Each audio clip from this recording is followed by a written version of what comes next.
இரவு நேரத்துல ஒரு தாத்தா சந்தையில மூட்டை தூக்குற வேலைக்கு நடந்து போகும்போது கால்ல சலங்கையை கட்டிக்கிட்டு ஒரு உருவம் ஓடி போய் குறிப்பிட்ட ஒரு பனைமரத்துக்கு கீழே மறைஞ்சதை கவனிச்சிருக்காங்க. மறுநாள் காலையில தாத்தா இரவு நேரத்துல பார்த்த விஷயத்த அக்கம் பக்கத்துல இருந்த எல்லார்ட்டையும் சொல்லி அந்த பனை மரத்துல சாமி இருக்காங்கன்னு நினைச்சு வழிபட்டிருக்காங்க. இந்த விஷயம் நடந்து சில வருஷங்களுக்கு அப்புறம் ஒரு நாள் இரவு பயங்கரமா மழை பெஞ்சதுல அந்த பனை மரத்துல இடி விழுந்திருக்கு.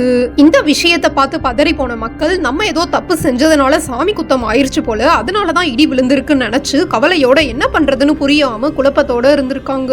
அந்த நேரத்துல அந்த தாத்தாவோட கனவுல பெரிய முடியோட முனியாண்டி மாதிரி ஒரு சாமி வந்து அந்த பனை மரத்துல உக்கிரமா ஒரு ஆவி இருந்துச்சு, அதுல நான் இல்ல, அதனாலதான் அந்த மரத்துல நான் இடி விழுக வச்சேன்னு சொல்லிட்டு மறைஞ்சிருக்காங்க.